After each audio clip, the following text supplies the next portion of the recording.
collective security partnership for the sub-region and particularly for the Indian Ocean.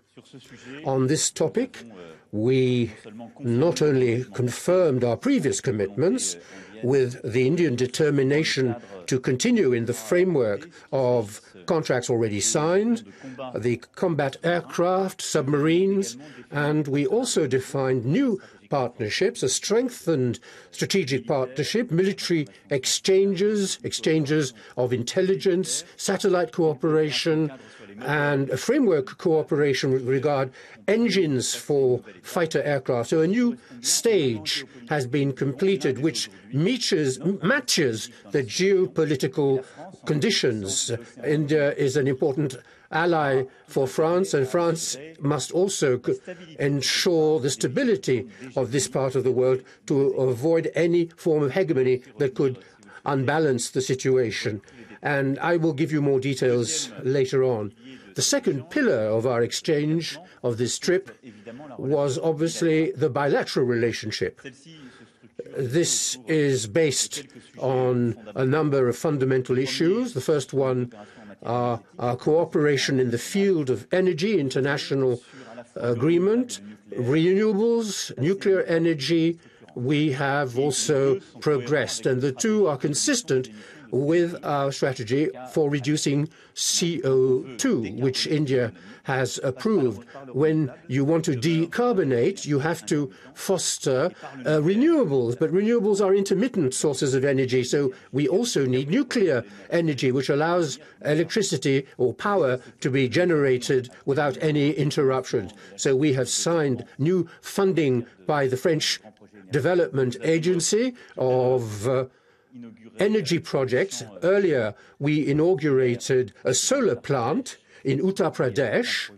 It's a project in which has been partnered by France, by the ENGIE French company, 600 megawatts. We're now rising to 100 megawatts. This will create jobs for 800 people. And in addition, we have also extended our nuclear cooperation in civilian nuclear. We have set the basis for an industrial agreement which will be finalized in the next few months by the operators concerned, which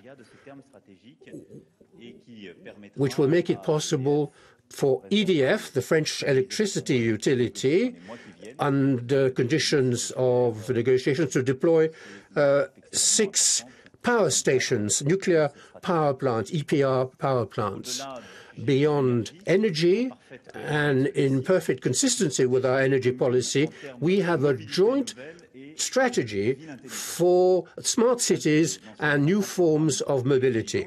India has launched a major smart city program. In this country, which is a continent, is the fact that in the next few years, the number of urban dwellers will go from 410,000 to over 820 million, Indians will be living in cities. We have major international groups that are well equipped to provide the needs of smart cities, new towns, in terms of transport, maintenance of transport, water treatment, and management of smart cities. So we have signed agreements with 3 cities. We will be going beyond those 3 cities. We have launched major projects in terms of mobility, financed by the French Development Agency, which involves several French operators. We will have a new high-speed train, which will also contribute to these new forms of mobility. So on this issue, France is one of the strategic partners of India in terms of transport and mobility. We will continue with transport companies, and the forum which we concluded with the Prime Minister, with Prime Minister Modi, made it possible to focus on this issue. The third key element of our bilateral relationship are exchanges between individuals, between people in the field of education, culture, academic and research exchanges. There are many opportunities to be seized to go further. First of all, by developing the French language in France. There are 300,000 people who are learning French in India. We want to double this number. The Alliance Française network is very much alive, but we want to develop it. We want to strengthen the supply of schools, of French language schools in this country, and multiply the initiatives in order to arrive at 1 million Indians learning French. This means raising the profile of France and explaining what France is trying to do through the French language, access to new markets and to new geographical areas.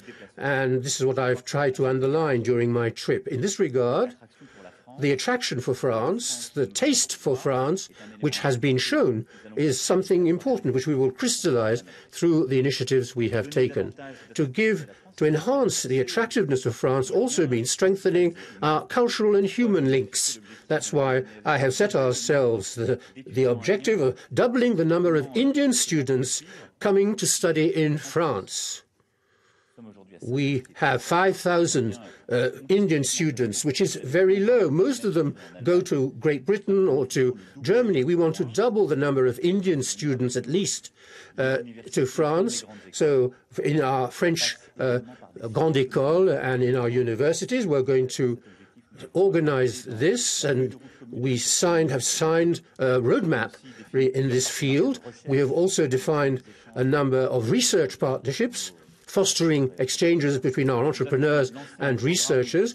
We have launched a program for young leaders to identify Indian talent and to give them opportunities in France by facilitating their access to research work or for the development of their enterprises, of their businesses, a strategy to enhance France's attractiveness and to develop exchange. Culture and gastronomy are important. The delegation that accompanied me can bear witness to this, and I hope we will be able to go further. Prime Minister Modi was very positive in this regard, developing links between Bollywood and our French film industry, which will provide economic opportunities, which the Prime Minister insisted on a lot, but it will also help to develop two major filmmakers in the world who are not Anglo-American. Bollywood is very active, developing a lot of very imaginative products which are open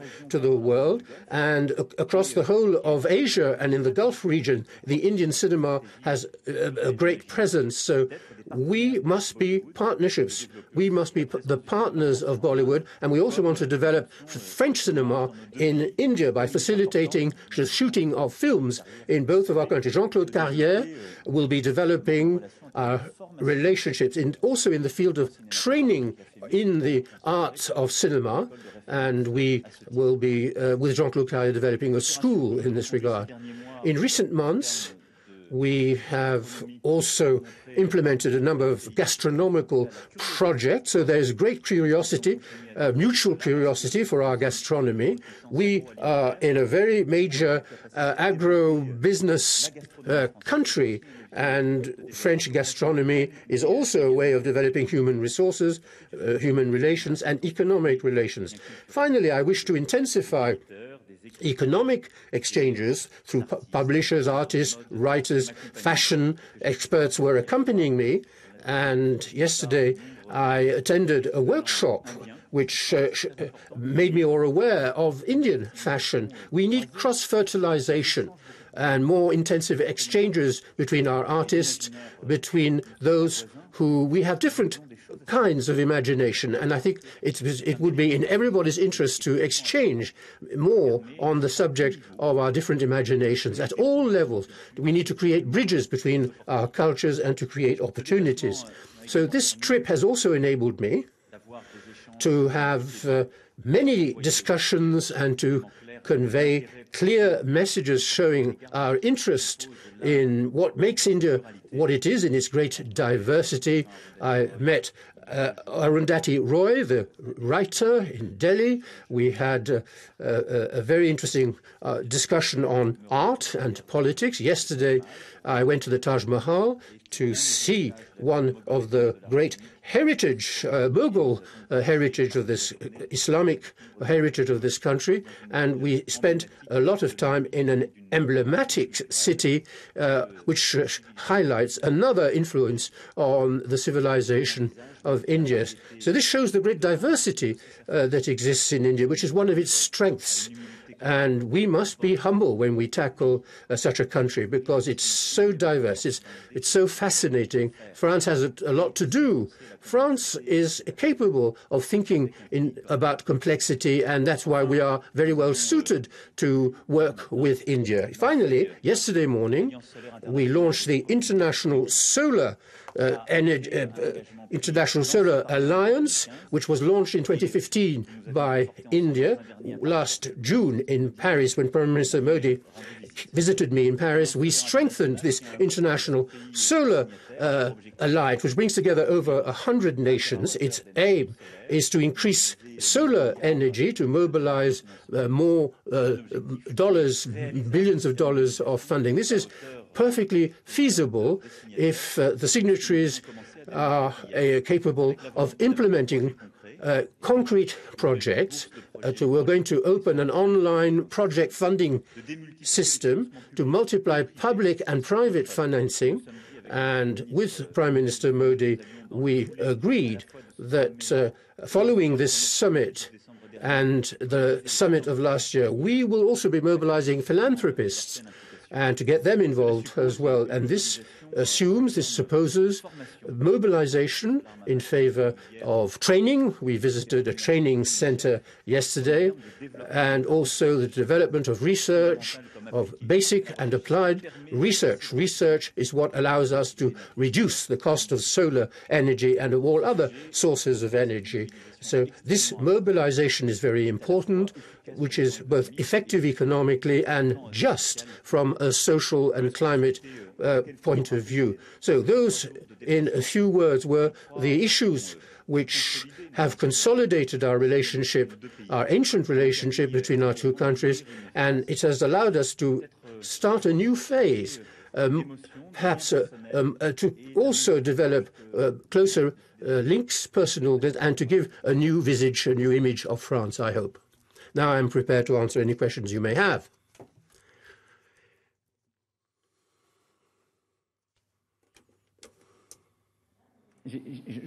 I can't hear you. I can't hear your question. À mon avis, parlez fort, sinon. Ah oui, ça marche. This morning, on the boat, you were with the chief minister of Uttar Pradesh, who is an Islamophobic politician, an extremist, Hindu nationalist who has made speeches in favor of hatred, and he's the head of a ministry which actually persecutes people. How can you accept responsibility for this proximity? My answer is very simple. I am not here to... we are in the largest democracy in the world, here in India, and you can criticize countries for being dictatorships and say, I am not in favor of dictatorships and refuse to shake hands with them and so forth. But I don't share the ideas of the individual you've just referred to. But I'm here in a country that is a democracy. India has elected Mr. Modi after decades dominated by the Congress party, and at the last elections, a new minister was elected. I think it's not for us to give lessons to a sovereign power like India. So there have been some disagreements. I don't share the views of the gentleman you have referred to, but I was the guest of an elected federal prime minister, and this was part of our partnership. Good morning, Mr. President. I have a question which I will ask in English, if I may. La France et l'Inde ont fait Solar Alliance that they could work together to tackle climate change. Could the two countries shape global affairs, potentially with regards to the situation in Syria? India has great relations with Russia and Iran, two of the countries involved in the Syrian conflict, and Narendra Modi has great relations with Vladimir Putin. Could India be used as a go-between? Écoutez, nous avons parlé de tous ces sujets. We discussed all these questions with Prime Minister Modi, and we have a joint vision on energy, on the environment, on security, regional security, and we did discuss Syria. France is talking to Russia and to Iran. A week ago, I had a long discussion with President Rouhani and with President Putin, and the French Minister of Foreign Affairs last week went to Iran. So we don't need a go-between. We have been able to share our views. We have different relations with those different countries. They are geographically not in the same places compared to France and India. But France is talking to Russia as a member of a permanent member of the UN Security Council. We have to comply with those resolutions, of course.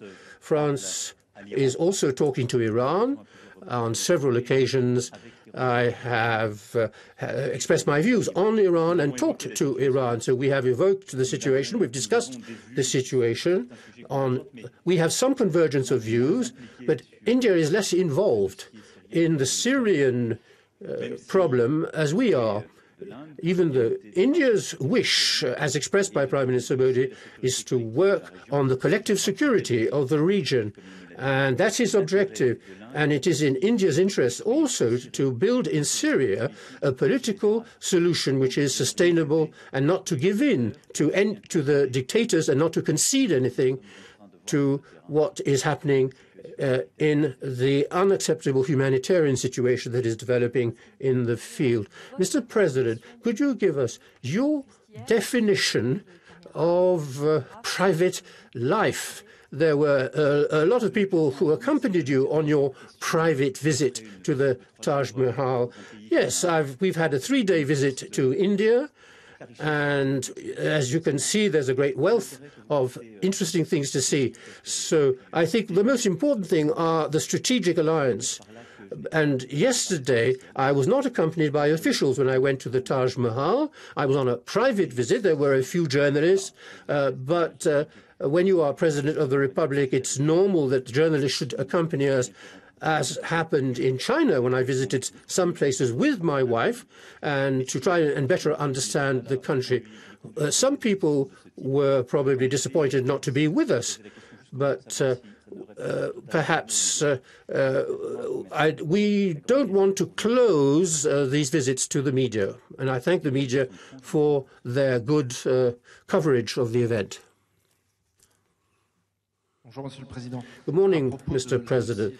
Regarding Russia and Syria, in an interview to Le Monde newspaper, François Hollande calls on democratic powers, including France, to act quickly to help the Kurds facing Turkey and the Syrian regime. Mr. Hollande also thinks we are too weak. We're responding too weakly to Putin's Russia. He says if Russia is threatening, it should be threatened in turn. What is your reaction to these comments? I will not react because in French democratic life, the roles are clearly defined. The President of the Republic has a certain responsibility, and the Minister of Foreign Affairs also speaks on behalf of France. And as we are a democratic country, anybody can make comments and take responsibility for his comments. Regarding Russia, France, since May 2017, has adopted a constant coherent policy without any complicity. We want to be effective by restoring the dialogue with Russia, which will, of course, is to try and make progress in our relationship. In recent years, in Syria, there has been a lack of dialogue with Russia, and this has been detrimental to progress. May I remind you, I don't think that the absence of dialogue has been able to make any progress. So we want a constant but demanding dialogue, and this requirement, I expressed it very clearly in Versailles last year. A red line regarding the use of chemical weapons, which I have reasserted many times. We are keeping a close eye on this. We have our own capabilities to act if and when we need to do so. We have also firmly asked for humanitarian convoys to have access. For several weeks in Ghouta, in eastern Ghouta, the humanitarian convoys have begun to arrive. We made this request to Mr. Putin with Chancellor Merkel, and these convoys are now beginning to enter. So under pressure from France, great diplomatic pressure by France, Russia, for the first time for a long time, did not place its veto on a UN resolution. So in the framework of this resolution, Russia has made concessions. Russia has allowed a number of ceasefires for several hours, and it has increased the ceasefires to allow humanitarian convoys to have access. So we've had some results, but these results do not rise to the occasion, do not meet the demands of the resolution. So we are calling on a major power that is a signatory of this resolution. It did not veto this resolution, to respect that resolution fully. And that is what Russia has to do today, and to fully comply with the resolution which it accepted at the Security Council of the United Nations. With all our allies, that is the debate that we will be having in the UN in a few hours' time. The concessions made are not good enough in the field by Russia, but primarily by the Syrian regime and its Iranian allies. And that is what I said with Germany last week. So France requires action, discussions, and within the UN, we have deployed very active diplomatic actions, and we have obtained great diplomatic steps forward in the Syrian case. Now, what is the next stage? The next stage, if you want to, is to intervene militarily. France will not intervene militarily in the field in Syria. I say so quite clear. Many people who preach often preach military intervention decide not to go ahead and do so.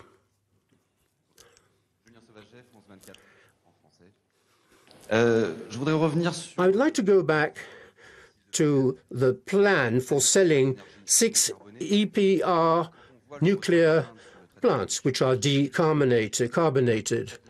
But what about the processing of the nuclear waste? Will France help India to process the nuclear waste?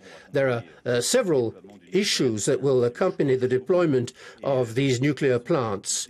These are all sensitive subjects. There is a debate about the democratic decision to build power plants. But regarding the processing of waste, it's different. There is a strategy for treating domestic waste, which India has to develop. France will be a partner. We have put in place what we call a circular economy. It's important for Indian cities and rivers with the French operators, major French companies and French scientists are prepared to participate in the strategy of India in the years to come. When you talk about nuclear waste, especially if you refer to the EPR power plants, There are different solutions. We are making progress. We have been a nuclear power for several decades. We are working on landfill solutions, but it takes a whole generation. So if we prioritize factors and the time, we will not mix the two debates. The priority is to manage household waste and to the development of a circular economy which will support the solar policy, and secondly, to have a strategy for reducing CO2 emissions. You know the levels of pollution that exist notably in urban areas, which are due to the mobility and productive system in India. Prime Minister Modi has made commitments to change this, and the nuclear energy will be a component of the future energy policy of India, and that will lead to a debate on the treatment of nuclear waste, and that is a discussion which we will continue with India. Mr. President, you often mentioned Africa during your trip. Quite a few African leaders were present at the International Solar Alliance Summit. Will there be a bilateral Franco-Indian response to the issues of Africa? I wouldn't put it in that way. We did talk about Africa when I was in China a few weeks ago, and we are talking about Africa with Japan. So we have partnerships, a strategy based on partnerships. We have our own strategy, and all of this is part of a development plan which is necessary for Africa. What I think is really important, as I said in Ouagadougou a few months ago, we must all make sure that we can help African countries to develop their own strategies in the field of education and in the field of sustainable economic development. Those are the priorities which are essential for collective stability for Africa itself and for all the neighboring continents of which we are a part. It's an economic priority. It's a migratory priority.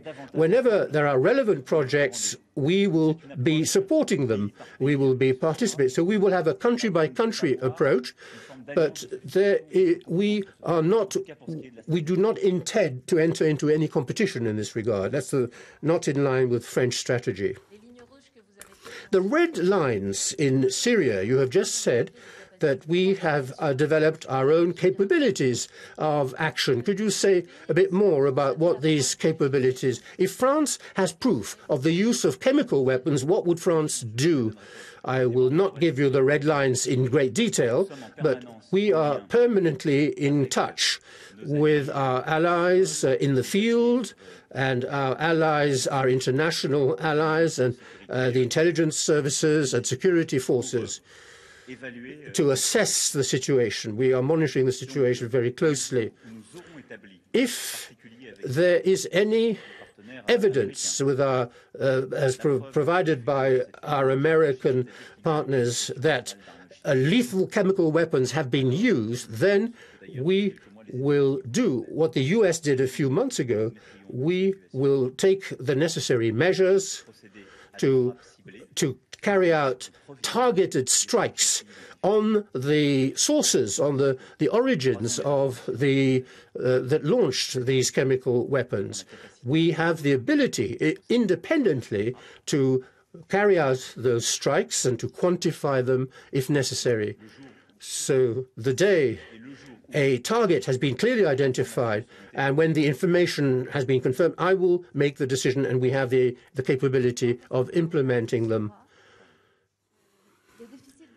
The budget deficit will be slightly lower than planned, which means there will be a greater surplus, and there is the question of the issue, what will happen with the surplus? Are you going to dedicate it to emerge? I am not going to comment on domestic policies when I'm abroad.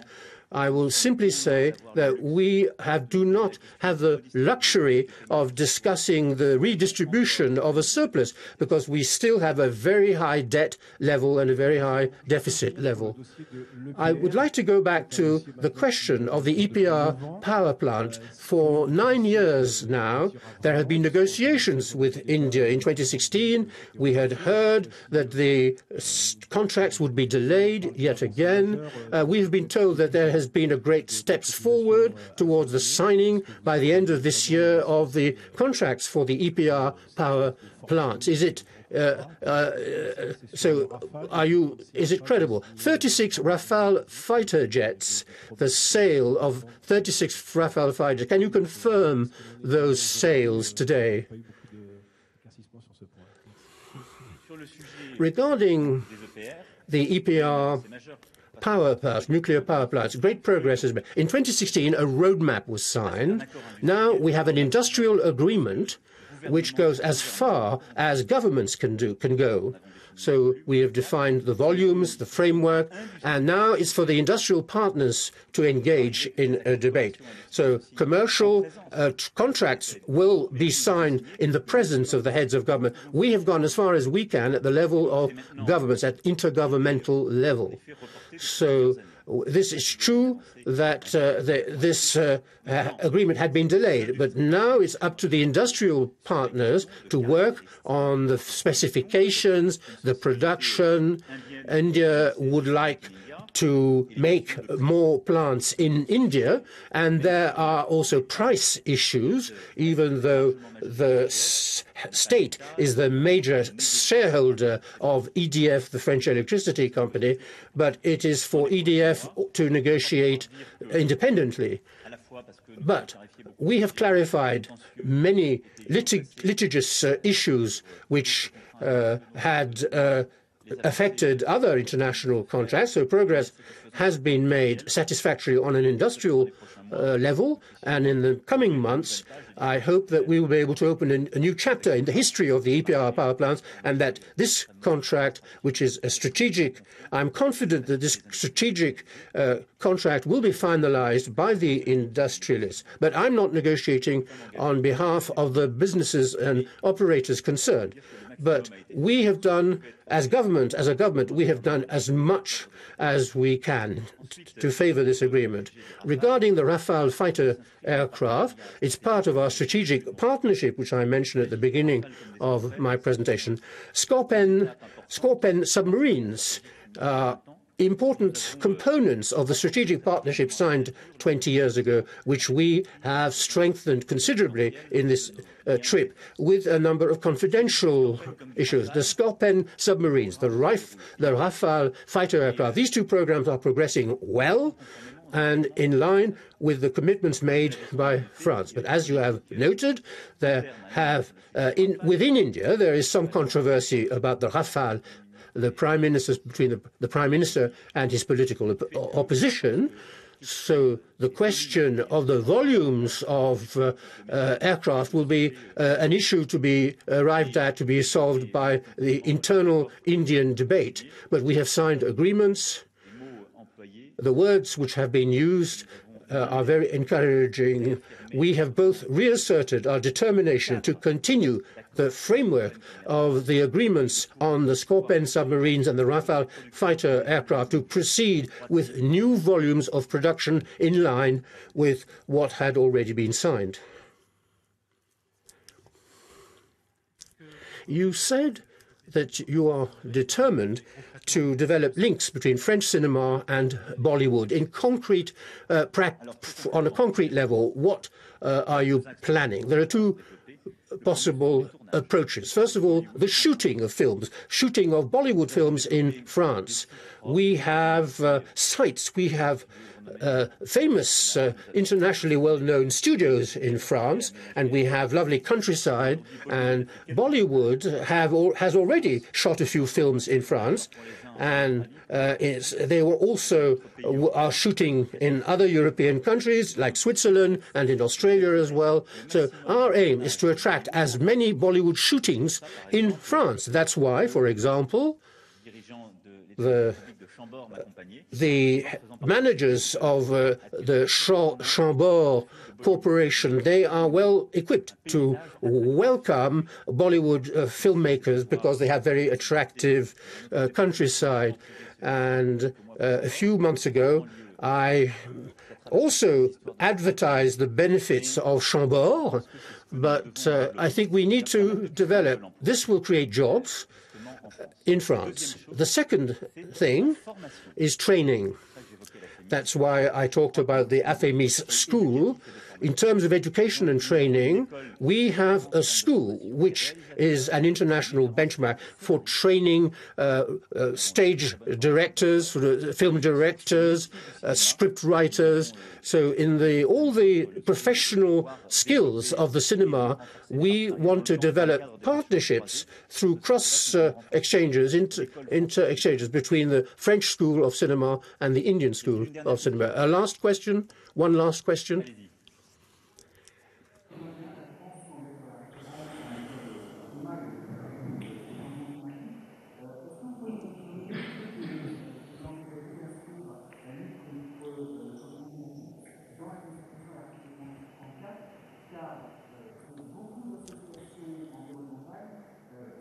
The interpreter apologizes, but he can't hear the question. He's not going to answer this question?